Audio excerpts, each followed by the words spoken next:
Hello, thank you for watching the Public Speaking Lab video series. In this video, we will be discussing tips on how to master the poster presentation. Many of you will be tasked with doing a poster and giving a presentation on it at some point during your life.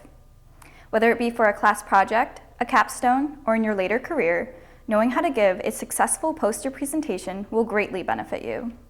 Within this video, you will find helpful information on what to include or not include in the poster, the informational component, how your poster should look, the design component, and tips on how to give the poster presentation, the delivery component. All of these aspects add up to a successful poster presentation when done correctly. Before we dive into those main components, let's discuss the overall importance of a poster in the first place. Knowing this aspect might help you brainstorm what information you want to get across to your audience. A poster, in any general sense, is used as a visual corridor for your audience to clearly see your research displayed on paper. Posters summarize information such as data or conclusions and allow the audience to easily understand what the research was. Posters not only make it easy for the audience to verbally understand the research through words, but also allows the audience to better understand your research through visuals. Posters overall aim to do three things: display the main points of your research, effectively allow the audience to comprehend the information without you being there physically to explain it, and provide the audience with adequate visuals to further understand the information. This can be done with answering 5 questions. 1. What is my presentation about? 2. Why am I doing it, and what do I hope to add to the scientific community with this poster? 3. What were the methods I used? 4. What conclusions did I come to? And 5. What are my recommendations based on this research? With those 5 questions in mind, you can start brainstorming ideas for how you can start to create your poster. Feel free to pause this video now and restart it once you are ready.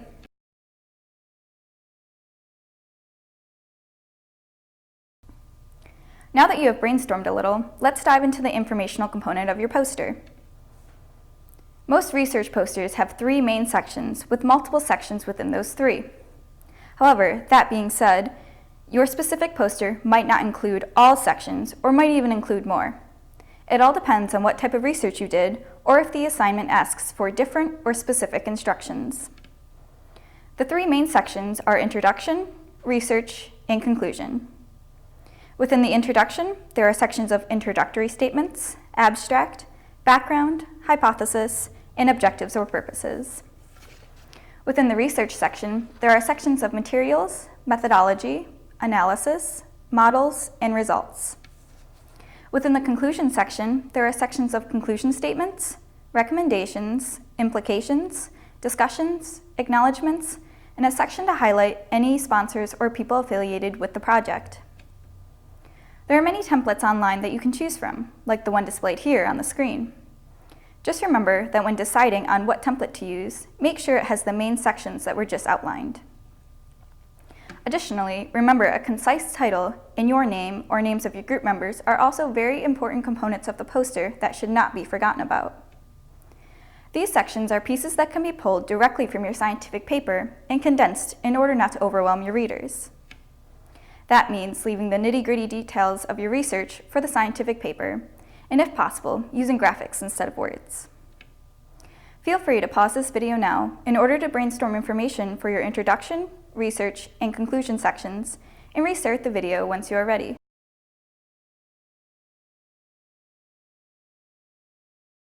Now let's get to another important aspect of your poster, the design component. First, posters are usually read from top to bottom, and columns are read from left to right. You should know that there is no standardized layout for how your research poster should be.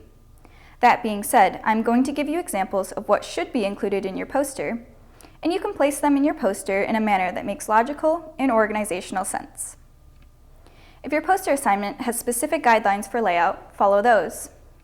However, here are some basic guidelines to help you get started. First, remember that simple is not a bad thing.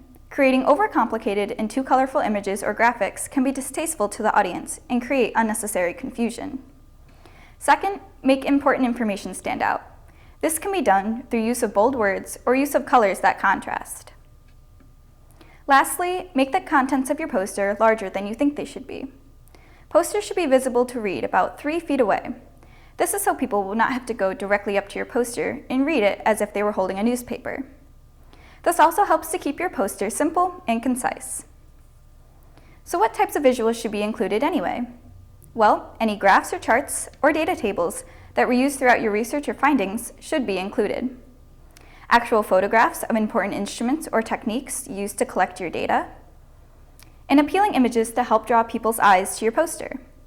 Really, anything that would be important enough to have a visual aid that would further help people understand the research or methods that were used. Here are some examples of good and poorly designed posters to show you some differences. This first one is cluttered with text that is also too small. Organization is lacking in this poster, and overall, it does not draw your eye in any way. Overall, this one gets a thumbs down. The second one, however, is more organized, text is concise, and it is very appealing to look at. Additionally, it is able to be read from about 3 feet away. This one gets a thumbs up.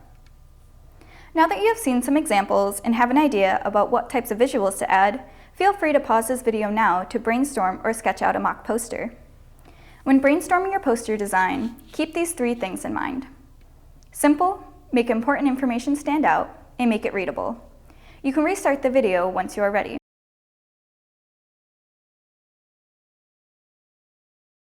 Okay, so the poster is all done. All important components are there, and it looks visually appealing. It has a title, your name or names of your group members is on it, and the name of your accredited institution is on it. Now it is time for the poster presentation, or the delivery component. You have already done a lot of preparation for the poster without even realizing it. A big component of any presentation is knowing your topic inside and out in order to prepare yourself for any questions. By creating each component of the poster, you have gone through your research and pulled out the most important or interesting topics that you believe are the main topics your audience should walk away with. First, you should highlight the most important aspects of your poster during the oral presentation, making sure to give your audience the full story of your research without leaving out any important pieces. Second, do not read directly off your poster. This can be visually distracting to your audience that at the time is interested in listening to you speak about your poster instead of having you read the poster to them. That being said, you can most definitely refer to your poster throughout the presentation to help guide the audience's eyes to specific components. Lastly, be prepared to answer any questions and practice your speech ahead of time. Some presentations are timed, and it is crucial to hit that time requirement given. With enough practice, your speech will eventually become natural to you and make the speech more conversational for the audience to listen to. That being said, good luck on your poster presentation, and for more helpful tips on public speaking, please watch the other Public Speaking Lab videos uploaded on the ESF webpage. Thank you.